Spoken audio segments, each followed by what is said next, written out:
Hi, this is Yasmine Motawy, and this is a PD session for the Department of Rhetoric and Composition at the American University in Cairo. And this particular talk is titled Read It So You Don't Have to. The book that I did read was Distracted by James M. Lang, Why Students Can't Focus and What You Can Do About It. This was one of the books that I consulted within my research on compassionate pedagogy that investigates how empathy, as shown by educators, can in fact improve the quality of Gen Z learning. And this is something we're constantly discussing at the department. Now, James M. Lang teaches at the Department of English, and he's the Director of Teaching Excellence at Assumption College. This is his latest book. It came out in 2020. The pandemic is briefly touched upon in the preface. You can tell that this was a revision just before the book went to press.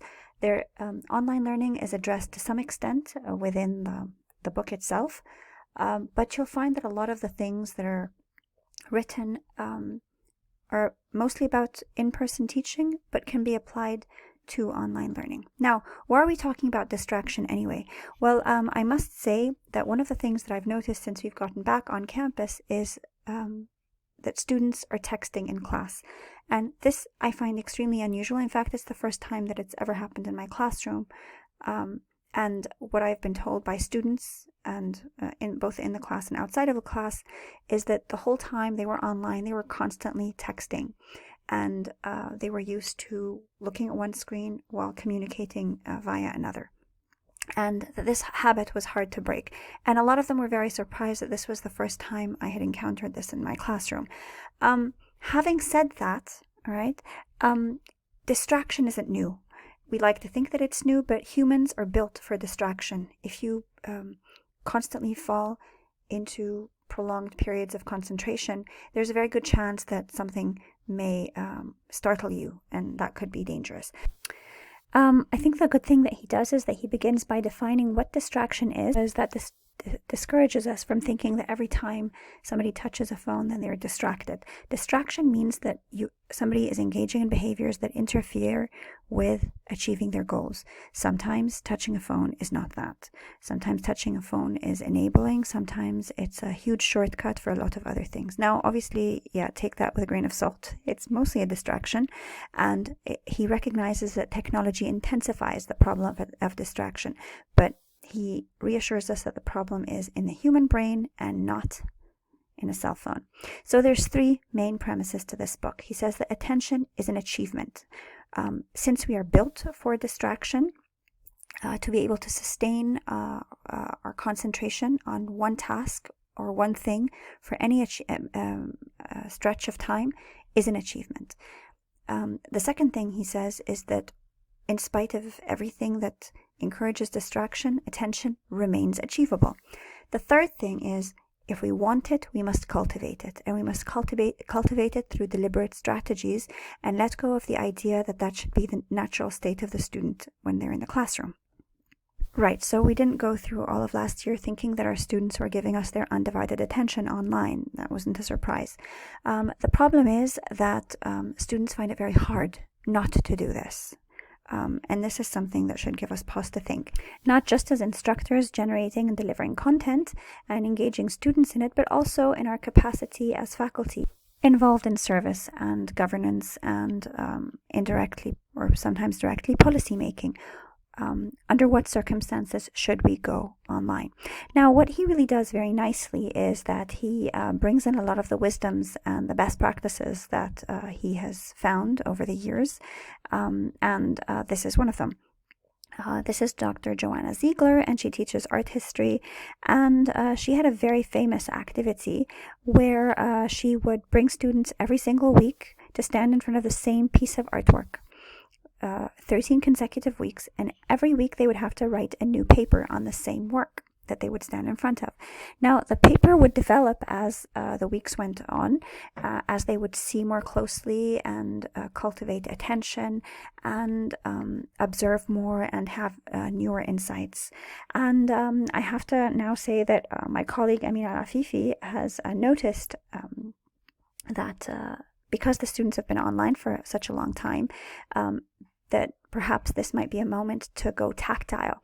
And an activity on grouping readings in the creation of a literature review, she did not do on a computer. She printed pieces of paper, she brought in scissors, she brought in glue.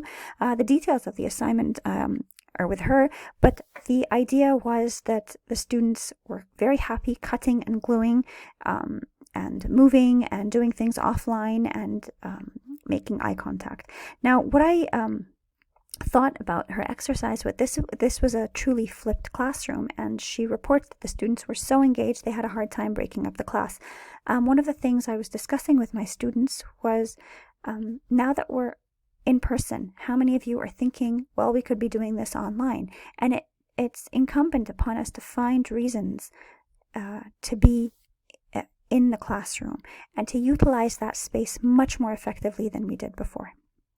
Another inspiring story was from Professor Aviva Bauer, and I like what she does because she talks about how she opens and closes with a workshop on the topic of multitasking. I mean, I'm sure this could be replaced with other things, but she really hits the nail on the head by discussing multitasking and how it interferes with student learning directly.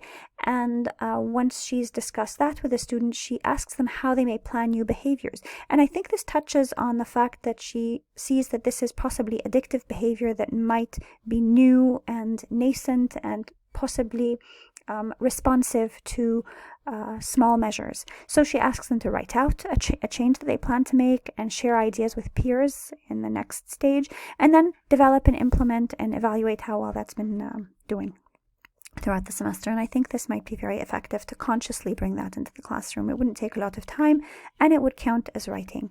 All right, this next professor that James Lang brings in does something really interesting. Every time he walks into class, and this is probably a very content-based class, this is a political science professor, he posts 4 questions on the slide board, and then he teaches normally. And at the end of the class, he circles back to those questions and demonstrates to the class how the entire class, even though it may have seemed like a segue, was actually a strategy to supply answers to the questions on the board. Now, what is the point of this? Well, the point of this is that novice learners don't necessarily have the background to differentiate between what is important and not so important, and therefore note-taking becomes very stressful and it's very hard for them to find context. So making the class structure visible to the students on the board throughout the class helps enormously. Here is some inspiration that I see from James Lang himself, and he says that one of the things that you might want to do is to build community, and one of the reasons that we have a RET and CORE tandemized course, or 2 courses, is to make use of learning communities. Basically, a pool of students who are taking classes together, who are a resource to one another, and who can consult one another outside of the classroom. And one of the things that you want to do early is to be directly involved in this community building, perhaps, and to enable it very fast so it can be capitalized on very fast. And one of the things he does is to invite students to share their values with him. What are their most important values, why they matter, and why those values might intersect with whatever subject we're discussing.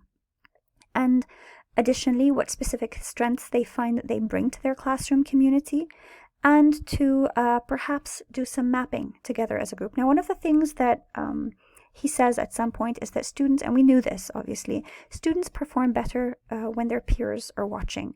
And therefore, I have been looking at the pedagogy of peer reviewing for a while. I think since I collaborated with Yasmine while she was teaching the peer tutoring course. And there is a lot to be said for how students care very much about their performance when their peers are looking at it. So this is an important moment. Rebecca Zambrano says something about how we prepare for courses and the way we conceptualize courses and the way we think about what we're teaching. And this is another probably strong argument for why we should really be teaching the courses that interest us and that we are best able to do. So what fills you with a sense of wonder, what about the content fills you with awe?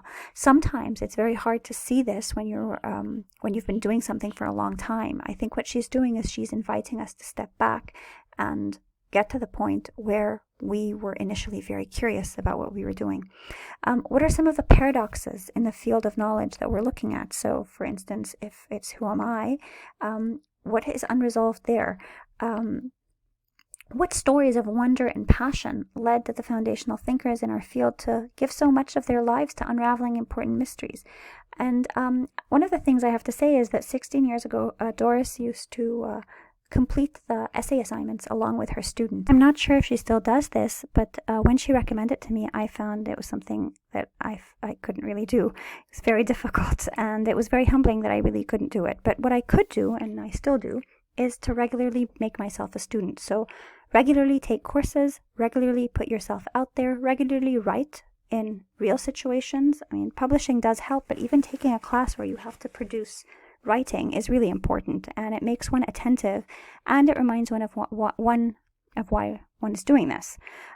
What Lang does very well is he brings in a lot of ideas from different people who he cites. A lot of these are things that we know, but these are some of the ideas that stood out for me.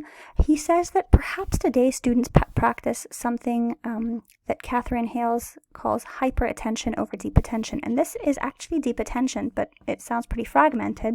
So it's doing things in bites. And one of the things that writers sometimes do is academic writers at least, is they use the Pomodoro technique, where they write for 45 minutes, and then for 15 minutes they, respond to emails and take phone calls, and they'll do this in 45-minute increments. And while 45 minutes is an extended period of time, what Hales is saying is that there's little bites of focus, and that might be something we have to either live with or find a way to capitalize on or extend. Harnish and Bridges talk about hot and cold languages and syllabi, and how the syllabi might be used in ways that are conducive to learning and to attention. There's the cocktail party effect, obviously. The way you respond to your name is different than the way you respond to anything else, and so learning students' names very fast is really important. And he talks about how you should signal that learning names in this class is important, especially when you're online. Zoom helps you by writing the names down, but everybody he cites talks about the importance of this. Now, we have the active learning classrooms on campus that are experimental, where we have chairs on wheels. This is a thing. Maybe what you want to do is to apply to teach in those, because chairs on wheels, he says, are one of the least expensive and most interesting tools to fight distraction, because people are constantly in motion and doing something. This I tried in class this week. One of the ways to get students engaged is to have them explain something to a child. All right. And so we have been doing a series of explain this to an 8-year-old. And it's been doing really well, because it really shows you the breaks in your knowledge and your personal understanding. Even explain the rhetorical situation to an 8-year-old is a good idea. Attention is reciprocal. If you're distracted, students will be distracted. I think these are a lot of other precepts here. One that I particularly like is, because we know that teaching is a performance and we are all actors, there was a really nice exercise about how to show the mystery at the heart of a discipline. And the example was of a first day history class where archival material was going to be used. And the faculty member brought in all of these pieces of paper that were supposedly found somewhere, and she had them make meaning of them, and she showed them what working in the archives was all about. It was about reconstructing meaning. I'm sure we can do this in many different ways. One of the things he says is that people snack more in theaters where the film has poor acting in it, so we might want to consider what is so attractive about the alternative stimulus, and very honestly talk about that, and be compassionate with the idea that we're constantly distracted ourselves, and it's normal for them to sometimes go off. Some people use gongs in the classroom to punctuate the beginning and ending of certain modules within the classroom. Some people have stock sentences they pull from, like, I can see I'm losing you right now, this is intense, let's go back, let's circle back, let's do this, let's do that. Perhaps have the student, as a final project, creatively teach some of the things that they found interesting, and recognize that not all screen time is equal. Sometimes it's research, and sometimes it's a whole lot of other things. So let's just recap very quickly. Our attention fatigues over time. Change renews attention. There's a lot of strategies out there to renew attention. It would be a good idea if we shared them. I hope you still read it, even though I did, so you didn't have to. Thank you.